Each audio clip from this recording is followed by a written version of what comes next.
Good morning, everyone. Welcome to the Mayday Network. I am Michelle Kinney. I'm here with Julie Roginski. This is your daily dispatch. And just for the record, everyone, I did not vote for Donald Trump or any of this mess, and neither did Julie. I certainly did not. No, we did not, because you know what? Trump is on the Epstein list. Yes, he is. Everybody, did you catch Melania Trump's super bizarro statement yesterday? Julie, did you catch it? You did, yeah? Can I say something that's going to sound very unkind before we get to the crux of the matter here? Do it. I say this as an immigrant. I say this as somebody who also came to this country not speaking any English. None, right? None. She's been here for like 30 years.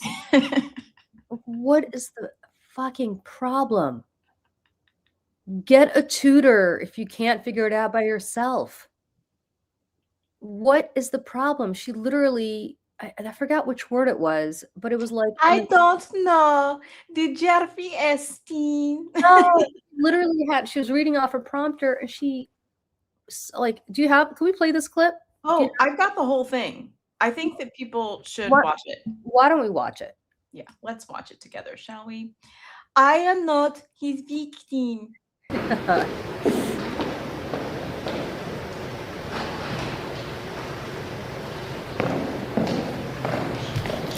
Good afternoon. The lies linking me with the disgraceful Jeffrey Epstein need to end today. The individuals lying about me are devoid of ethical standards, humility, and respect. I do not object to their ignorance, but rather I reject their mean-spirited attempts to defame my reputation. I never been friends with Epstein. Donald and I were invited to the same parties as Epstein from time to time, since overlapping in social circles is common in New York City. Stop for a second. And Stop. Yes. Okay. I also live in New York City, Michelle, as do you. Mm-hmm. And I got to be honest with you. I sometimes get invited to these kinds of parties, or at least when I was at Fox, I certainly got invited to these kinds of parties. Mm-hmm. I don't recall ever overlapping with Jeffrey Epstein. No. And it's not because they're in some billionaire world where the rest of us don't belong. Like, I used to have entree to those parties back in the day. Mm-hmm. It's bullshit. Yeah. It just is. Like, this isn't like, oh, we happen to be at the same party and I never really like, you have your arms around each other. Right. Your husband's talking about how he likes young girls. Mm-hmm. Like, openly. So let's go on, but I just wanted to stop with that because no, please, and continue to do that. Tell me to stop whenever you'd like to interject a thought. Here we go. Palm Beach. To be clear, I never had a relationship with Epstein or his accomplice, Maxwell. Okay, stop again. My email reply to Max. That is not true. Okay, first of all, that's not true because she's sending Love Melania emails to Maxwell, which P.S. Unless I want to see if she signs every email to strangers with Love Melania. Love Melania. Love Melania. I will also say this. If she thinks that if Maxwell is his accomplice, Epstein's accomplice, why the hell is her husband's acting attorney general giving her the sweetheart deal that he is and allowing her to hang out with puppies down in Texas, wherever the hell she is now, basically getting like the best gig ever?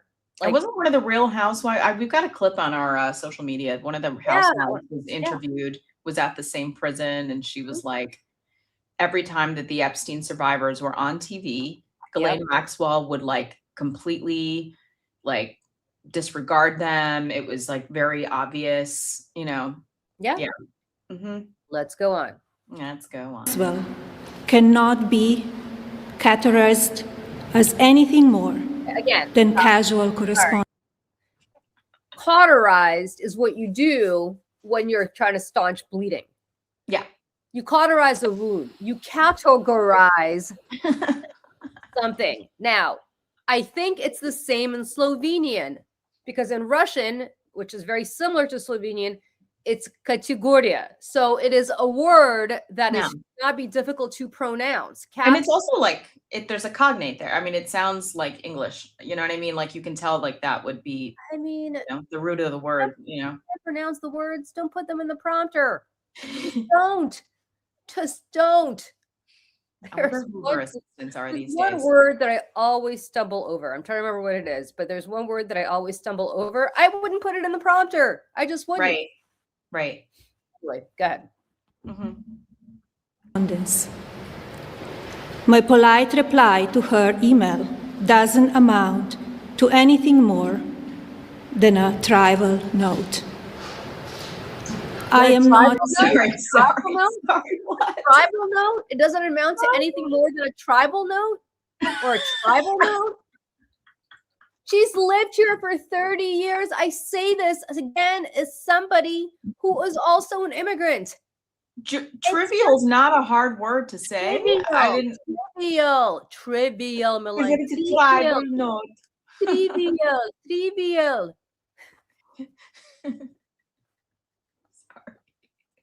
It is a trivial note, not a tribal note, a trivial note. I can't. Okay. I know it's not nice. I know there's other things to I don't care. I don't care. These people are locking people up and dragging people through the streets and murdering Americans and starting, Well, Michelle, I really don't care. Do you? I really don't care. Do you?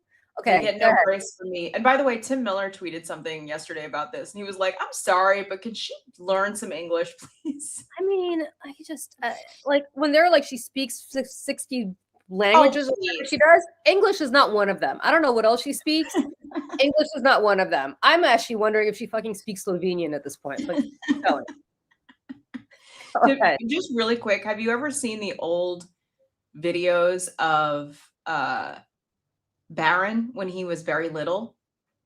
No, why did he? Oh my god! There's these videos of little Barron when he's like 4 years old, and he's running around Donald Trump's office at Trump Tower, and he's in a little suit because of course they're dressing him in a suit at 4 years old, and he's got like a little briefcase or whatever, and he's like, "I don't know, but my suitcase," and he has like a little accent. I'm sorry. All he does is spend time with his mom. Did they not have him around like other? Well, it's very obvious. So I think I don't think he was spending time with anybody other than Melania. He's like, "My suitcase." It's hilarious. And obviously, I don't think he speaks like that anymore. But as a little kid, I mean, as somebody whose son. If your son had an accent like that, it would be. I mean, I gotta tell you, I have questions because my son only heard Russian for the first couple of years of his life too. Like I insisted, my mom watched him, so like she only spoke Russian. I only spoke Russian to him. Like he did not have an accent. Well, go ahead. That's actually not a Russian accent. That is my Slovenian accent. Russian accent. My suitcase. My suitcase. Okay, suitcase. Here we go. Epstein's victim. Epstein did not introduce me to Donald Trump. I met my husband by chance at a New York City party in 1998. Stop again. I do crisis comms for a living.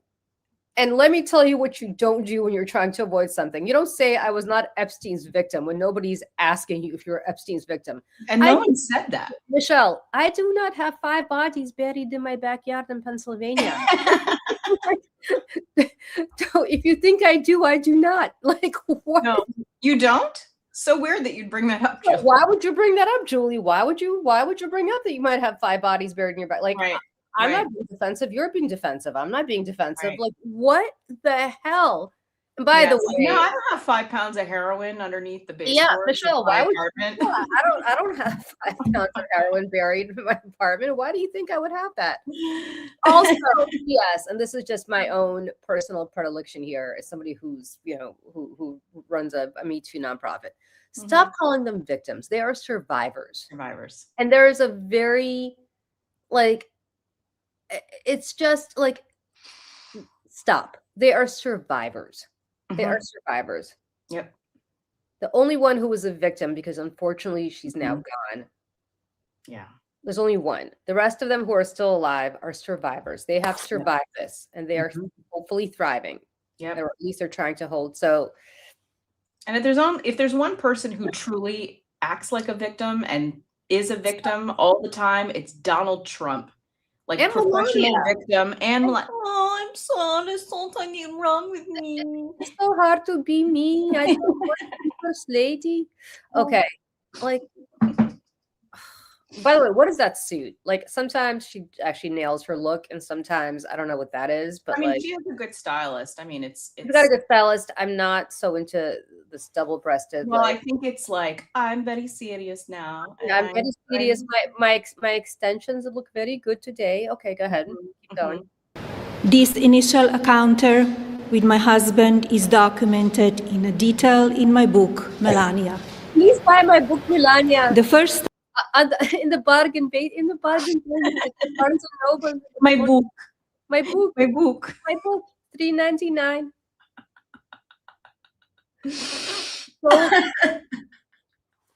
All right. Time I crossed paths with Epstein was in the year 2000 at an event Donald and I attended together. At the time, I had never met Epstein and had no knowledge of his criminal undertakings. Numerous fake images and statements about Epstein and me have been circulating on social media for years now. Be cautious about what you believe. These images and stories are completely false. I'm not a witness or a named witness in connection with any of Epstein's crimes. My name has never appeared in court documents, depositions, victim statements, or FBI interviews surrounding the Epstein matter. I have never had any knowledge of Epstein's abuse of his victims. I was never involved in any capacity. I was not a participant, was never on Epstein's plane, and never visited his private island. I have never been legally accused or convinced of a crime in connection with Epstein's sex trafficking. Stop. First of all, convinced of a crime? Convinced? I have never been convinced of a crime. Like, she literally has problems with monosyllabic words. Yeah. If you notice, anything that's 3 or 4 syllables, she cannot pronounce. Like this woman, illiterate. It's insane. Convinced of a crime. But more importantly, I have never been legally convicted of a crime. That is a really interesting, like, I actually, this is the last. Who wrote this? It is, I think she wrote it, or some idiot staffer wrote it. I have never been legally convicted of a crime. Like, yeah, you haven't been indicted. You haven't been tried. You haven't been convicted. Like, yet. Like, this is like akin to like have 5, like Michelle, why would you say I have 5 bodies buried in my backyard? I've never been legally convicted of murdering 5 people. Like, huh? Right. What? I have never been legally convicted of a crime. It's a weird thing to say. I mean, legally? Like, I mean, also, like, that's just, it just seems kind of redundant also, like, to say legally convicted. Well, like, to be convicted would be legal. I don't know. It just doesn't make a lot of sense. It's like being legally convicted of a crime or being convicted of a crime is like the very last step in a process. Right. Like, you have to be charged and yeah. I mean, what? Like Donald Trump, was also not legally convicted of Russian, of colluding with the Russians, or he was never legally convicted of stealing intelligence and bringing it down to Mar-a-Lago. Like, there's a lot of it didn't happen. But it happened. But it happened. And by the way, all of those people who were predators Yeah. Who are also in the Epstein files have also not been legally convicted of a crime. The only one who's been legally convicted of a crime who's still alive is Ghislaine Maxwell. Oh, right. That's still alive. Right. That's still alive, right? Mm-hmm. P.S. Jeffrey Epstein, the second time around, was also not legally convicted of a crime. So it's just such a stunning thing to say, and it's so precise in what she's saying that it's almost like she's parsing her words because she knows something's about to drop. And I have some theories as to what that is, but let's keep going. Trafficking, abuse of minors, and other repulsive behavior. The false smears about me from mean-spirited and politically motivated individuals and entities looking to cause damage to my good name, to gain financially and climb politically, must stop. Ooh. My attorneys and I have fought these unfounded and baseless lies with success and will continue to maintain my sound reputation without hesitation. This is about Michael Wolff. To right? date, What's that? This is about Michael Wolff, right? This is part of the Michael I Wolff. think so. And I have his Yeah. video too. So Yeah. why don't we keep going and then we'll Yeah. several individuals and companies have been legally obligated to publicly apologize and retract their lies about me, such as Daily Beast, James Carville, and HarperCollins, UK. Now is the time for Congress to act. Epstein was not alone. Several prominent male executives resigned from their powerful positions after this matter became widely politicized. Of course, this doesn't amount to guilt, but we still must work openly and transparently to uncover the truth.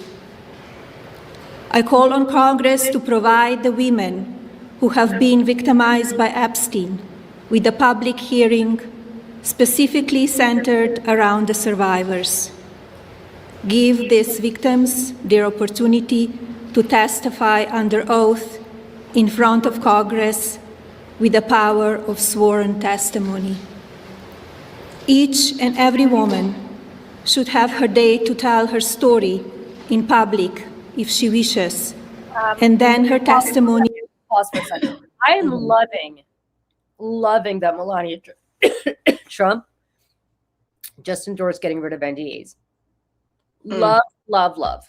Mm-hmm. She should speak to her husband. Yeah.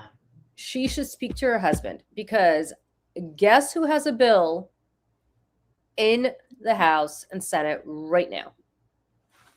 Who's got two thumbs and is working her ass off on this? This girl. You're a shiro. You're a Is shiro, Julie. going nowhere in this Congress because Donald Trump will never sign it, and his little friends like Jim Jordan in the House will never post it. Well, of course, Jim Jordan. Yeah. So I am so happy to see that Melania Trump has joined the cause of allowing people to tell their truth if they want. Great. Thank you, Melania. Now, I hope you don't go back to Mar-a-Lago. I hope you join me on the Hill to campaign for this because I'm pretty sure, like the part about this that's such bullshit is if she were serious, Congress did do something about this. Congress passed the Epstein Transparency Act. Right. It is her husband's administration, and specifically its Justice Department, that's not cooperating with it. Well, right. I mean, they're blatantly in violation of the law. But they're like, so what? What are you going to do about it? Nobody's going to indict them. They're the Justice Department. I mean, Right. I will tell you, there's a 5-year statute of limitations. So unless Donald Trump pardons every single prosecutor of the Justice Department, which is possible, I hope to God that the next Attorney General is not a Merrick Garland and indicts them on day one for being in violation of this law. These survivors should not have to testify in Congress and tell their story again for the 17th time. We need an Attorney General, Tish James. We have the files. We have the files. They exist. They have been redacted. And I would love to know why this woman is not calling up Todd Blanche and saying to him, release the files, unredacted, all of them. All of them. They only released half. And then I want to say this. She is basically saying she wasn't victimized by Jeffrey Epstein. That very well may be true. She very well may have just gone along with it. She was listen. Right. Again, I'm going to say this as somebody who's from Eastern Europe, so I'm not being derogatory towards Eastern Europeans, but she was an Eastern European model. Mm-hmm. Jeffrey Epstein was surrounded by a harem of Eastern European models. I don't know whether she was one of them. Who had his own little like modeling agency. He had his own modeling agency, but he also had his brother also owned a building on the Upper East Side where all of them lived, or a lot of them lived, and was basically like a harem, right? It was basically like, if anybody ever has been to Istanbul and has been to the palace there, like if you've ever been to the harem, it was literally a harem. That's exactly what it was. And I think what is relevant here is you don't have to be victimized to be part of it. Mm-hmm. And I will say again, I have told this story before. And when this, the person, I can't reveal this person's name because he is deeply, like he's an incredibly private person. And so and we're very close friends. So I'm sorry, I can't tell you who it is. One day I will, when he's no longer on this mortal coil. But trust me on this when I tell you this. Michelle knows the story. Mm-hmm. I am very good friends with a very, very, very famous person, and who's also, as I said, deeply private, which is why I can't tell you who it is. Mm-hmm. He told me, and his wife both told me, and this person has a mind like a steel trap. I could not describe to you how good of it. Like he never forgets a face. He is an unusually kind of mentally perceptive person. He told me a few years ago that he and his wife was there, and she was like, yeah, this happened, were in St. Thomas at a private airport, and his plane, they were about to they were either going to Tortola, which is right next to Little St. John, which is Epstein's private island, or they were coming back from Tortola. But I don't know if in those days, I don't think you could fly into Tortola. I think you had to fly into St. Thomas and then take a boat. Yeah. And that certainly was the case for it's like in the islands area, like it's kind of yeah. So anyway, so there's some private planes, all really rich people parked next to each other, and Jeffrey Epstein's plane was parked next to his. He did not know Jeffrey Epstein. This is before Jeffrey Epstein was obviously the famous person that he then became. Mm-hmm. But Jeffrey Epstein recognized this guy because, as I said, he's very famous, and rushed right over to him to introduce himself. And this person was like, good to meet. Like, he had no idea. He's like, okay, good. He was very gracious about it. He said, yeah, good to meet you. Good to meet you. He said that Jeffrey Epstein was with a bunch of women, models, which is why he kind of was like, who is this guy? Why does he have a little harem of models around him? And one of them, he said, was Melania. And this is before she married Trump. This is before she was famous. So you wonder, why would this guy even remember Melania's face? I'm telling you, take it from me. He remembers everybody's face. He's just one of those people. And so was she a victim? Maybe not. Maybe not. She could have been a willing participant. What I think she was, and this stands to reason, is a woman from some little shithole town in Slovenia. And I say this again with somebody who has been to Slovenia and thinks it's a beautiful, wonderful, incredible country. But in the 1990s, it was just emerging from being behind the Iron Curtain. And there were you just didn't have opportunities. Today, if you go to Slovenia, it is just beautiful. And to be honest with you, if I were Melania, I'd move back because it's so nice. Right. But back then, it was really, it was, speak of shithole countries, all those countries were. I come from one of those countries. The Soviet Union in the 90s was also a shithole country. Russia, excuse me. This was after the collapse. And effectively, I think what happened was she was trying to get by as best she could. She was a tall Eastern European young woman. They're a dime a dozen. I'm probably one of the few short Eastern European women out there. They're all like 6 feet tall. She was a dime a dozen. She never was going to be a Cindy Crawford or Naomi Campbell or one of these, A-list models who are making $30,000 for getting out of bed. She was doing Camel cigarette commercials, like print ads, which I don't know what she was getting paid, but next to nothing. She had to get by. And she did what I think so many of these women did, which is they hooked up with rich men. That's how she got her Einstein visa. It's not because she's Einstein. The woman can't even speak, she can't even pronounce words. She's obviously no Einstein. Right. So she did whatever she had to do to get by. And to be honest with you, I actually don't blame her. Like, you got to do what you got to do. I actually don't look down on people for doing this. You have to do what you have to do. But I believe wholeheartedly that she did what she had to do. And if it was going to be hooking up with Jeffrey Epstein to get a visa, or hooking up with Donald Trump or other rich men to stay in this country and to have some spending money, because she certainly wasn't able to function in New York City on stupid Camel print ads. Right. She did what she had to do. That's not being a victim. She was an adult. She wasn't underage. She was in her 20s when that was happening. She's not even 60 years old. No, she's a couple years older. She's a couple years older than I am. Like, listen, when did she come here? In like 94, 95? Something like that. Yeah, so she was in her late 20s. By the way, way too old to be a model. Like, she was the tail end of her. Yeah, especially then. Yeah. Yeah, especially then. So, she did these semi-nude, like, weirdo, like the point is we've seen it all, kids. The point is she was like a C-list model. She was a dime a dozen Eastern European women. And that's who Epstein surrounded himself with.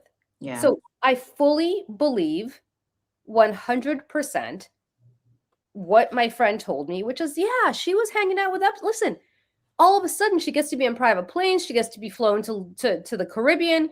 She gets, it's quite, as I said, I've been to Slovenia. She's not even from Ljubljana, which is the capital. She's from some random town. Yeah. Her mom was a seamstress. Like, this is a woman who clearly was like, I'm going to do whatever I have to do to get out of this world. And that is who Epstein and all of these other people preyed on. Yeah. Like 100%. If you read, and I wrote a very deep dive on this, maybe over the summer, I can post it again if I find it. It's on my Substack. But the point is, like, if you look at Paolo Zamparelli, who we're going to get to in a moment, or you look at what's his name? The guy who ran Elite, John Casablancas, who was a complete pedophile, as was Zamparelli, because he hooked up with Amanda Ungaro, who's now, we'll get to that in a second, when she was 17. All of these guys preyed on young, underage girls. And these girls were always from either other countries or from really uncomfortable circumstances in the United States, in that they had no option. The young girls, I'm going to put that aside, but I mean, even these women who are over 18 who could consent. Yeah. Yeah, Melania wasn't a victim. She consented. That's all there is to it. But let's keep going. Yeah, there's not much left here. Yeah.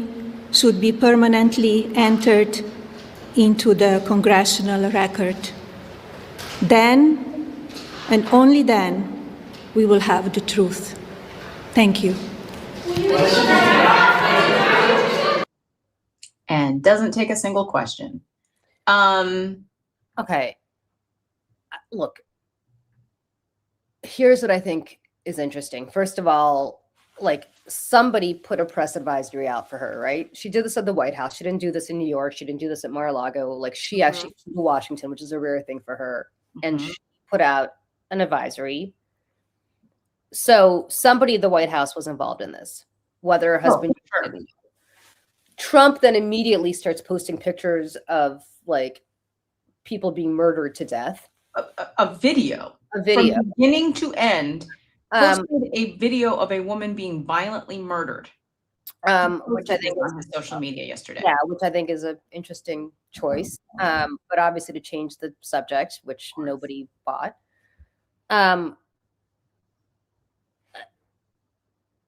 Look, one of two things is happening here.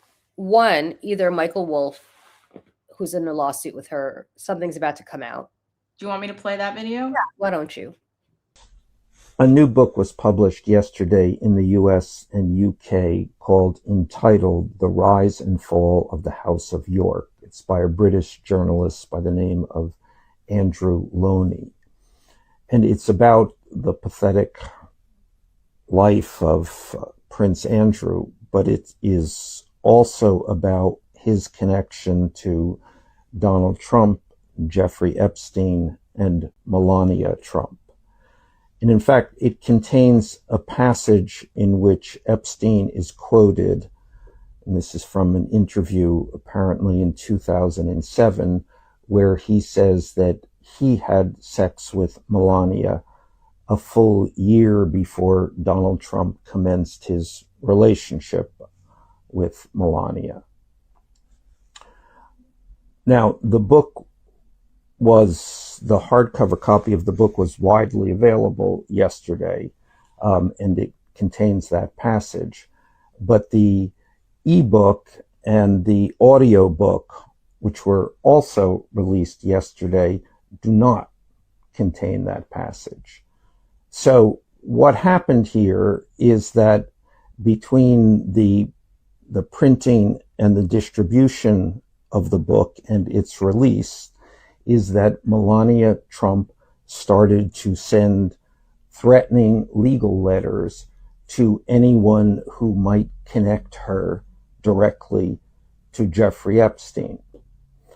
So the publishers, and this is hard to figure out exactly what they believe they have accomplished here, but clearly they published the book and clearly had it vetted by lawyers and decided it was legally sound. But then, in the face of Melania Trump's threats, they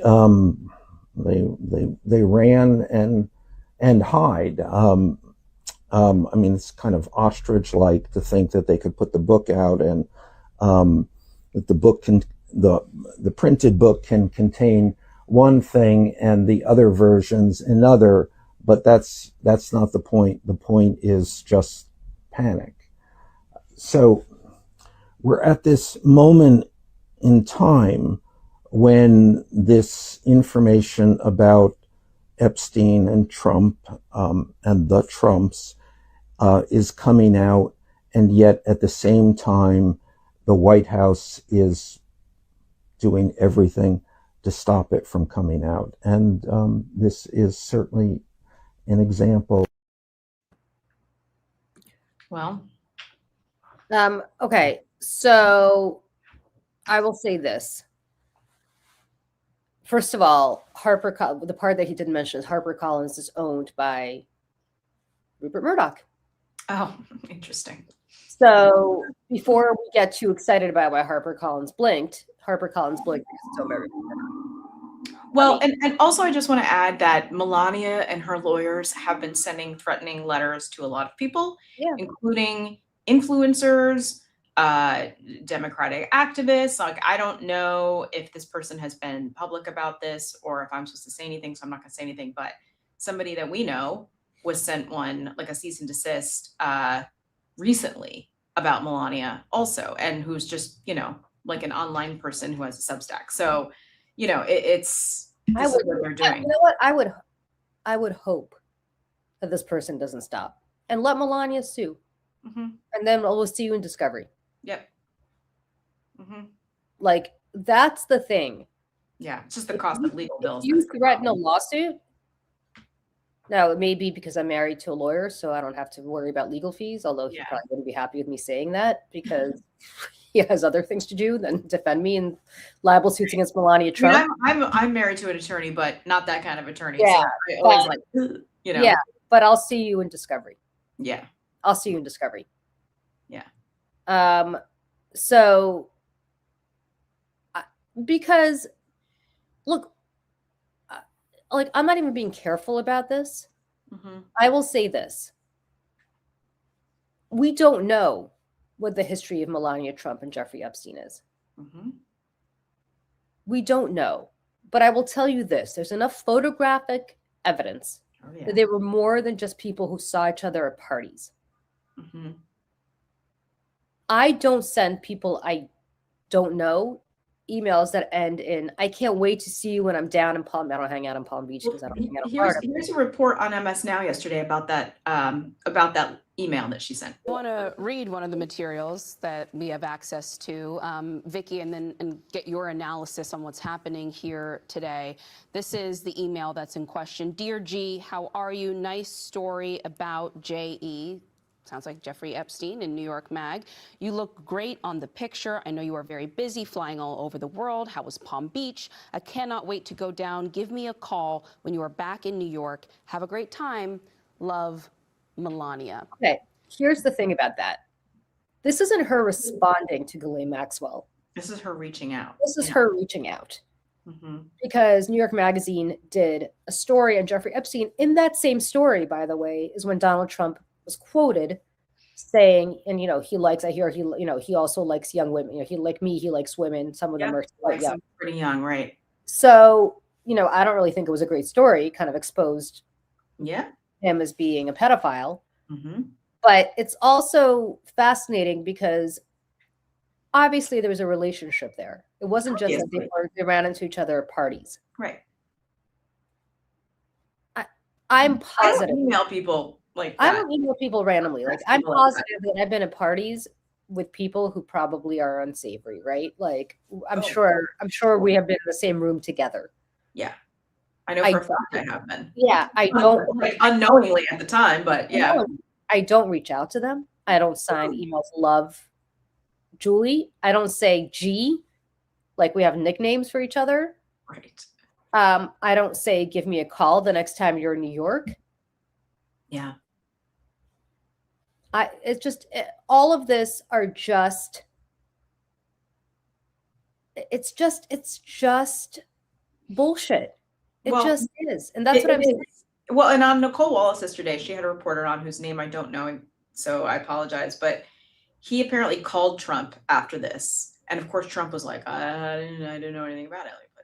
Yeah, Nicole, that is the question that we're all asking today. In fact, I just got off a very quick call before we went to air with President Trump, who said he was in the middle of a war meeting and that he couldn't talk for very long and had to go, but that actually he had no prior knowledge to the topic that Melania Trump, his wife, was going to be touching upon today in his statement. In her statement, he then repeated that he had to go, but before we hung up the phone, he said that she didn't know him, presumably referring to Jeffrey Epstein. I don't buy that for a single second. All right, look. First of all, nothing happens there without him knowing. Why is he randomly answering his phone for report? Like when he wouldn't answer it for JD Vance. Yeah, exactly. This is, I mean, it's such bullshit. That's one. But two, she didn't know him. There's pictures of them hanging out. She's emailing Ghislaine Maxwell about what a nice article this was about Jeffrey Epstein. Come on. And why are we bringing this up? I mean, talking about the Streisand effect. There was some book that was published in the UK by Andrew Loney. The rest of us did not even know about this. I didn't know about it, but you bet your ass I'm going to walk over to the bookstore later today and go buy it. Well, now, unfortunately, it's not going to be in, Well, it's the same thing with I've never been legally convicted of something, and then they're like, okay, well, what? This is what they do. They just keep bringing attention to things that don't need attention. Nobody would have asked. Nobody would have known. I mean, listen. But now we are. These people are so bad at this. They're just so bad at this. Like, is there no things, but not this? Yeah, and the thing is, like, their own base hates them over Epstein and over the Iran war. Yeah, and nobody's really focused on Epstein. Like, if you listen to, not that I listen to Tucker Carlson or Megyn Kelly or these people, but nevertheless, like, you see what they're saying online. They were bitching about the Iran war. Now you've just given them something else to bitch about again. I have two clips here. One is from Fox News of them reporting on this. So talk about the base. The other is from somebody at MS Now in that same segment where they had read the email talking about how bad the war is going, that it had put Epstein on the back burner and then they just put it on the front burner again. So let me play these two clips. They're here. Fox's first. Questions when the First Lady left the room there.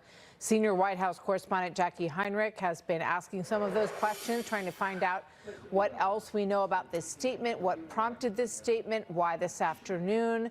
These are obviously, Jackie, all questions that are on our mind. And I wish, Martha, they were questions I had answers to. Unfortunately, I don't. This came out of left field for us here covering the White House. The press shop did not give us any insight into what this announcement would be about. That's typical. Oftentimes, the First Lady doesn't share a lot of details with the White House communications shop that covers the president on what her announcements might be. We didn't, for instance, get a lot of details ahead of her prior announcement on her efforts bringing home Ukrainian children. But similarly, we had no heads up on this. We're not getting any information from them now, including whether or not the president was aware she would be making this statement. It's unclear to us if she is reacting to something or that's already happened, already come out, or getting ahead of a story that might be about to drop. We don't really know. And that's Fox. And here is the segment from MS Now. Things going for the Trump administration right now, Antonia? Things are going so well that a war that has bumped the Epstein investigation to the back page for the last 5 weeks is going so badly that the First Lady of the United States makes an unscheduled, impromptu statement about the Epstein investigations that the administration was so desperate to get out of the headlines, to get back in the headlines during an international armed conflict where 48 hours ago, the President of the United States, her husband, was threatening the destruction of a whole civilization. So we are 48 hours separated between threatening war crimes and distracting from the threatening of war crimes and a colossal disaster of our own creation in the Middle East. And now we are burying a statement by the First Lady about an investigation that the Department of Justice has so bungled that Pam Bondi, who 1 week ago was the Attorney General of the United States and who 1 week from now should be testifying before the House Oversight Committee, will not be testifying. And the argument that the administration is advancing there is, well, she's no longer the Attorney General. Yeah. I mean, look, this is all going to come out. It's just a matter of time because Trump's not going to be forever. And unless they're going to literally start destroying evidence on their way out the door of the Justice Department, which I guess is possible. Yeah. In which case they're all going to get indicted and go to prison. So I wouldn't be doing that. And they're lawyers. I think they kind of know better. Yeah. Well, depending. Some lawyers don't seem to know better. But. Yeah. You know what? It's all fine to be like chest pounding when you're in charge. But I think if there's a Democratic president, like you're not going to suddenly start. Like for what? To protect Donald Trump when he's not around anymore? Yeah. I just like it's all going to come out. Yeah. We're all going to know. Mm-hmm.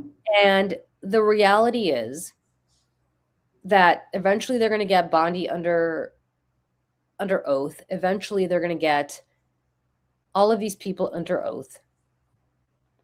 And you think that's why she was fired, is because of this? I think she was fired because she bungled it, right?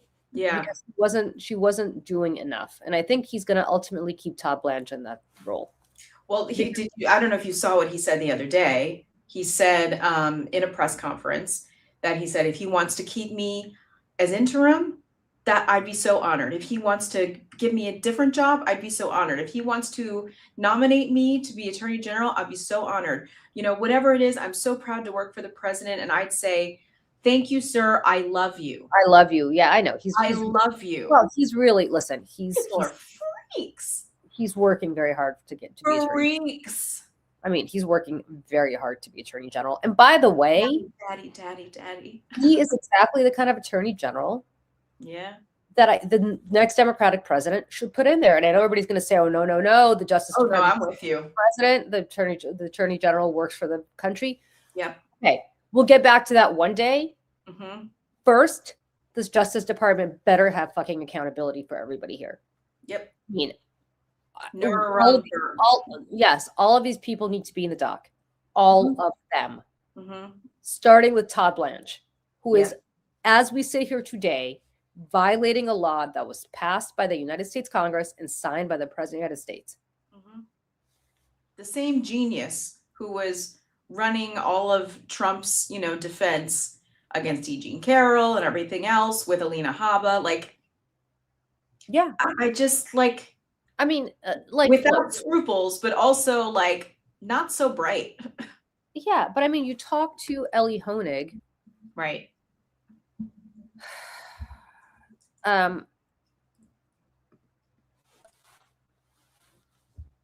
You talk to Ellie Honig, who worked with Todd Blanche at the U.S. Attorney's Office in the Southern District. He'll tell you this is a very different Todd Blanche.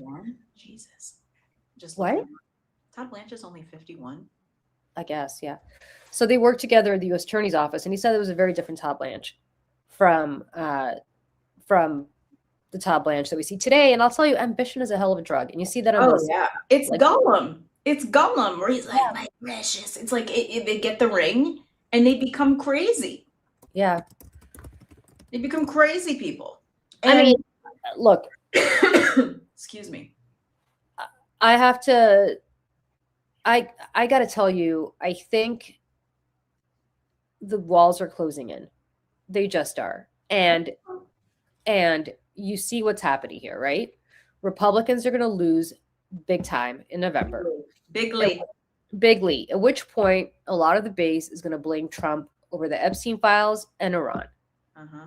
Now, Trump is going to say the election was stolen, and Democrats, he's not going to accept that he lost this. But the reality is the base understands what's going on, and they're staying home. And the American people are going to know when you've got like a 25-point swing in Marjorie Taylor Greene's district towards Democrats. Hello, the flashing red lights are going like, because y'all are in trouble. You're in trouble. What are you saying? The Democrats interfered in Marjorie Taylor Greene's race, but not enough to win, just enough to have a 25-point swing? Just enough to prove a point? I don't think so. Right. Get with it. And I'd also like to just point out that the survivors put out a statement about Melania Trump. I just want to put this out. They put this out right after. I'm just going to read this here. It says, survivors of Jeffrey Epstein have already shown extraordinary courage by coming forward, filing reports, and giving testimony. Asking more of them now is a deflection of responsibility, not justice. First Lady Melania Trump is now shifting the burden onto survivors under politicized conditions that protect those with power. The Department of Justice, law enforcement, prosecutors, and the Trump administration, which has still not fully complied with the Epstein Files Transparency Act. It also diverts attention from Pam Bondi, who must answer for withheld files and the exposure of survivors and identities. Those failures continue to put lives at risk while shielding enablers. Survivors have done their part. It's now it's time for those in power to do theirs. And there is a long list of survivors. Yeah, and good for them.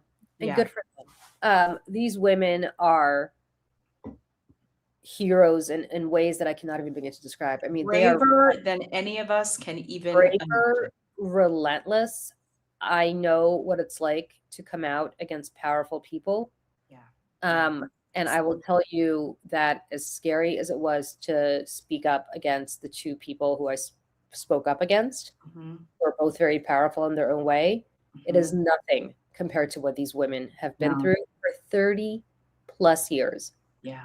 And they are like threats of death, family, violence, and having to relive this for 30 years. And I know the trauma. And over and over and over again.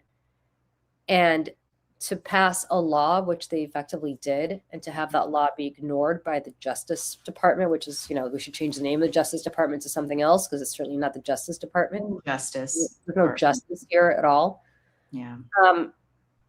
So, and to people like Ellie Leonard, who and Tara Palmieri and all these other independent journalists. She did a great show with Jim Acosta yesterday on his Substack. Go watch that if you haven't watched it. Yeah, but I mean, all of these predominantly women, who've been just relentless in digging up all the stuff and going through these files. They are heroes. We should have them on this show soon. In fact, I'll reach out to Ellie and see if she wants to join us. That would be great. But look, I got to be honest. It is what Melania did yesterday was gross. It was stupid, but it was also gross in that she put the onus back on the survivors. She parsed her words very carefully. Again, I agree with her. She was not a victim. I think she was a willing participant. I don't think she was. I'm not suggesting whatsoever that she exploited young girls. I don't have any evidence or belief that she was part of that. Yeah. But is there evidence potentially that she had a consensual relationship with Jeffrey Epstein or some sort of relationship? Yeah. Yeah. And what's interesting is she claims that Paolo Zamparelli, another pedophile, who, by the way, he's an ambassador now, right? Yeah, he's an ambassador, and he was with JT Vance in Hungary, which is right. Insane. He went. One of Trump's little cronies went to Trump, asked Trump to deport his ex-wife, mother of his children. She was she was his domestic partner, and they never got married. Or whatever. Yeah. Mother of his children had her deported to Brazil as a favor from Trump. A woman he hooked up with when he was 30s, 40s, and she was 17 years old. Yep. Now, I don't know what the age of consent is in New York, but that sounds very sketchy to me. Anyway, they have a child together. He deported her so that he could get full custody of this child. Who's watching this child while he's gallivanting around the world with JT Vance? Unclear. But this woman now has no access to her child because she can't come back to this country, and she's fighting hard for deportation. She put out a tweet yesterday where she was like, "Fuck you, Melania. Don't test me. I know everything, and I'm gonna." So, like as I said, the walls are closing in. The walls are closing in. Let me see if I can pull up this tweet because it's what's her name? Amanda Ungaro. I'm gonna put up this tweet. Hold on. Well, in the meantime, when you're looking that up, I want to play this clip too because the entire administration just seems like, an Epstein Island party because Lutnick also is a huge part of this, and he is lying about his involvement too. For me, the question for Secretary Lutnick is, why did he straight up lie to the American people? Right? He said that his relationship with Epstein ended far earlier than it did. He said explicitly he never went to the island. We then learned he did go to the island. How do you forget going to an island? Why did he lie to the American people? And he's a commerce secretary. What else is he lying to the American people about if he lied about this? That's what I want to know from Howard Lutnick. Mm-hmm. So Amanda Ungaro, who's Paolo Zamparelli's ex, started tweeting literally in the middle of the night last night. Oof. And she was basically like said to Melania, "Do you know what I think about you after 20 years?" That's one. I mean, I can just keep going here. She basically said,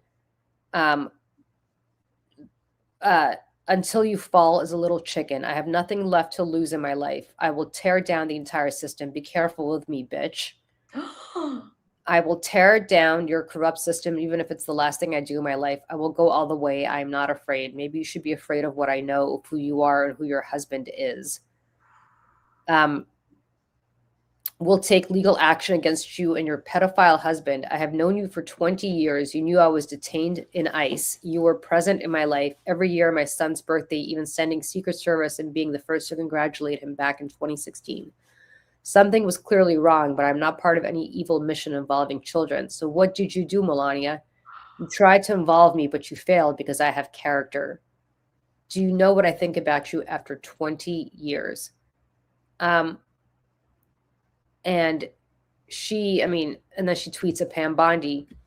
Pam Bondi, are you aware of the situation? Of course. Do you fully understand the extent of the information I possess regarding you and the individuals associated with you? I strongly advise you to consider the seriousness of these matters. Any actions taken against me or attempts to escalate the situation could have significant legal consequences. I expect this to be handled with the appropriate level of responsibility and professionalism moving forward. And then she's actually responding to just random people on Twitter who are like trashing Trump, and she's just responding. I hope, listen, whatever it is that she knows, I hope she's written it down somewhere and given it to somebody trusted, because her life is now in danger, like legitimately.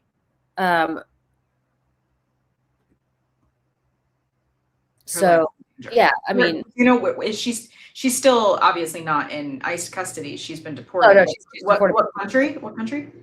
Brazil. Brazil. Okay. And then Congresswoman Melanie Stansberry from New Mexico, who's been pretty active on the Epstein thing, tweets out administration officials in the Epstein files: Donald J. Trump, Melania Trump, Howard Lutnick, John Phelan, the Secretary of the Navy, Paulo Zamparelli, who's now at the Kennedy Center, RFK Jr., Secretary of HHS, Kevin Warsh, the Fed nominee, Mehmet Oz, administrator, Elon Musk, Steve Bannon, Alex Acosta, Bill Barr, Brett Ratner. All of these people are in the Epstein files. And he responds, Amanda Ugaro responds, yes, I do know everything. So, you know, she's, I don't know what's happening, but it's, wow. I don't know if this is what got Melania all bent out of shape also. But you said that she was tweeting that last night, right? She was tweeting that throughout the last few days, but including last night. Oh, okay. So she started tweeting before Melania got, okay. Yes. I see. And subsequently also. I got it. Okay.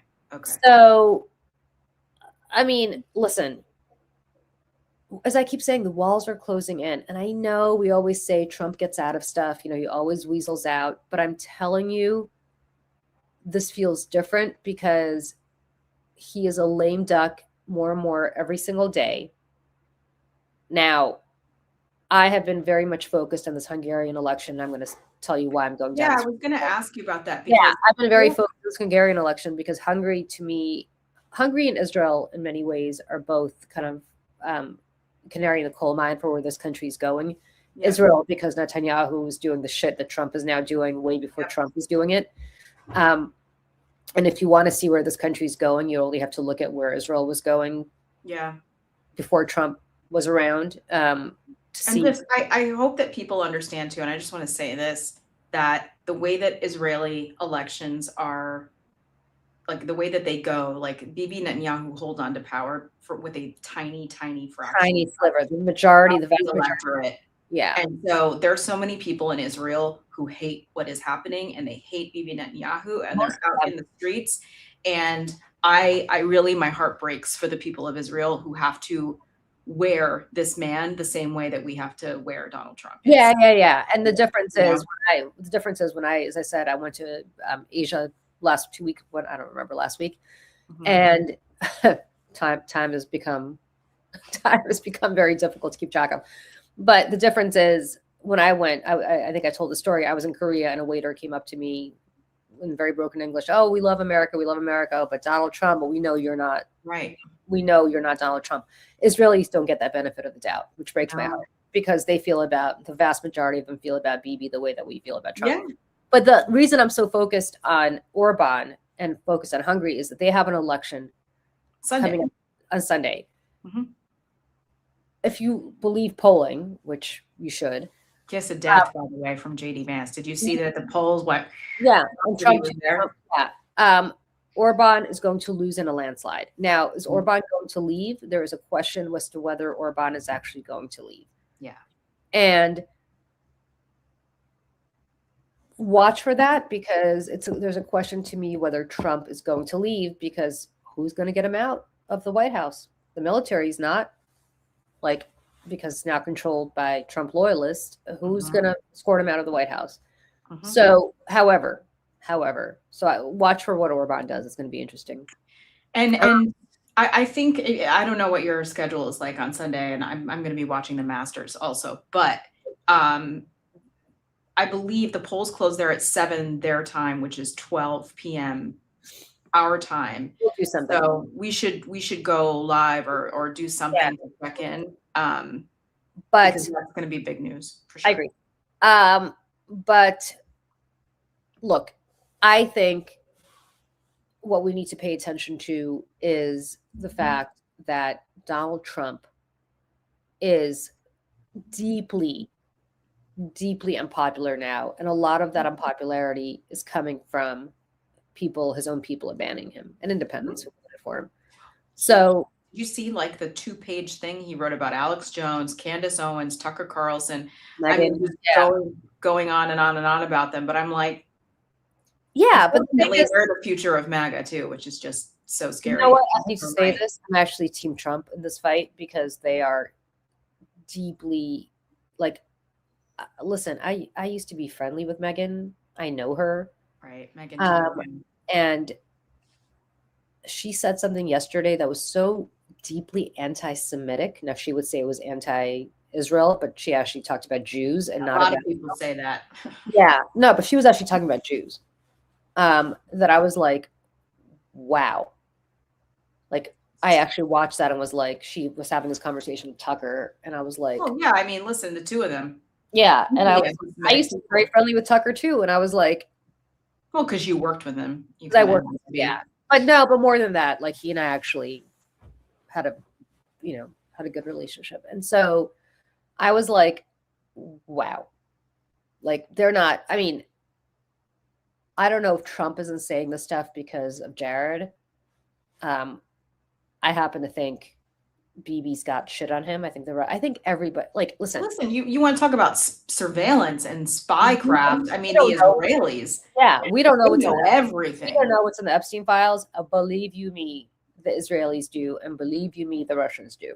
Oh, for sure. For sure. And God only knows what else they know. So, because otherwise there's no reason why. I mean, he is allowing BB to get away with murder and literal murder in Lebanon right now, like, despite the fact that they had agreed to stop the bomb. I was like, oh yeah, Lebanon's part of the ceasefire, not part of the ceasefire, or whatever. It's crazy. So, excuse me. Yeah.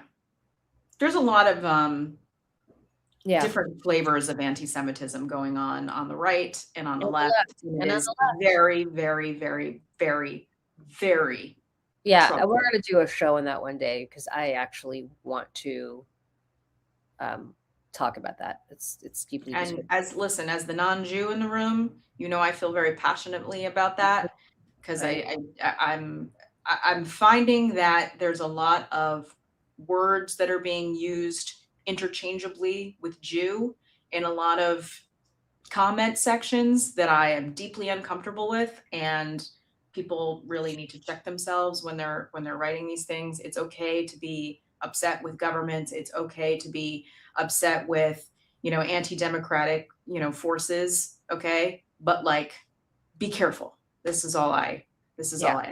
Okay. Yeah, I agree. And we'll do a whole separate show on that. But all right, here's what we're going to do. We're going to keep an eye on this. We're going to come back. We need to, we are so deeply grateful to everybody here for joining us today. And just really quick, someone just mentioned something about my nails. I need to talk about this for 2 seconds. They look fabulous. These are press-on nails, guys.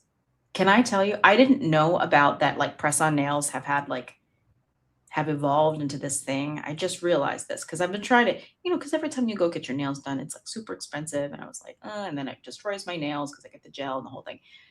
These are press-ons. These are from a company called Glamnetic, and you just put them on with glue, this like glue thing. They go on, and then they just come off. You soak them in like olive oil and water, and then you put this little thing in them, and they just slide right off. Do they last in the shower? Like yes, 2 weeks. Wow, this is what I'm saying. Look at these. Oh they look great. I know. Anyways, last thing I just want to. I pulled the clip of Barron talking about suitcase, and we're gonna watch it. Okay. You want to hear little Barron's accent. I like my suitcase. I have to go to school now. Yeah, you will have lunch and then you go to school. Now I'm gonna go. Yeah, first you will have lunch and then you go to school. Now you can do reading, writing, and arithmetic. Okay, he goes to school with that accent again. What year? Like, oh, okay, all right. I gotta say, like, is he going to Slovenian school? Well, he went to Columbia Grammar. He went to Columbia Grammar, but I don't think he went to Columbia Grammar. That maybe. Yeah, we could talk about how Columbia Grammar has 2 tracks, by the way, and he was in the other track. Yeah, but I think my kiddos that I nannied were Columbia kids, so yeah.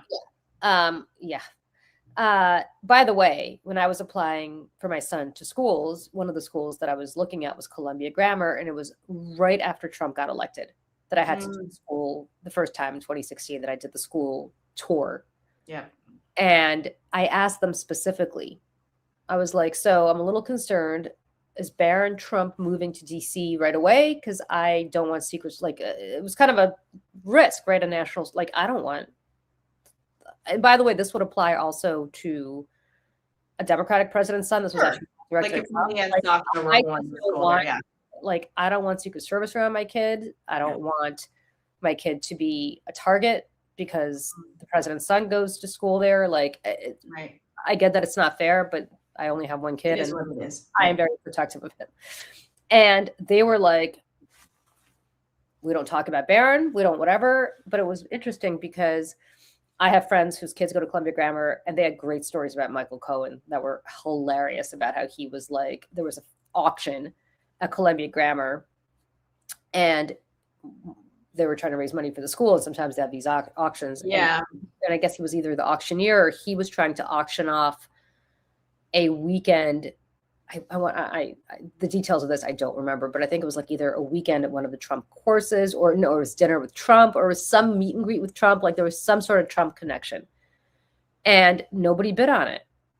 And he got really pissed off and started going nuts. He's like, how do you not want to bid on Mr. Trump? Because these are rich New York families who understand who Donald Trump is. They don't want anything to and do everybody, with it. my friend is like, everybody was sitting there looking at each other being like, Why would I want to do something with Donald Trump? During the apprentice years. And he was like, everybody's like, why would we want to bid on like a weekend at some shithole Donald Trump golf course when like we all, like, no one wants that. Yeah.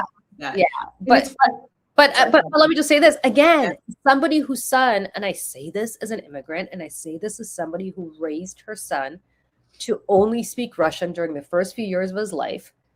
The minute he went to school, which was when he was 1.5 years old, or about 1 year old, because I put him in daycare, he did not speak with an accent. I don't speak with an accent. No, not at all. Because you actually are around people, especially as a kid, who speak English normally, and so therefore you pick it up. This whole suitcase, and I'm going to go to school is crazy. Like, what school are you going to? Is that like Columbia Grammar, friends? No. What the hell's going on there? Did he have Columbia Grammar is like $70,000 a year. Like, it's expensive. Columbia Grammar is the most expensive school. Yeah. And I also, just really quick, the girls that I nannied that went to Columbia Prep, the best girls. I'm still close with the family. They're amazing. They ended up going to like LaGuardia and stuff for high school. They're both actresses now in their 20s professionally. And I remember Evan coming home because she was 13 and she was going to all the mitzvahs. Every weekend was like 5 bar and bat mitzvahs. You know what I mean? And so she, I know, because I have just went through that, but go ahead. I know. And I remember she came home and she was like, oh my God, Donald Trump spoke at this bar mitzvah tonight. And she was like, it was so awful. And I was like, tell me about this. Now, mind you, this is like 2012-ish. And she goes,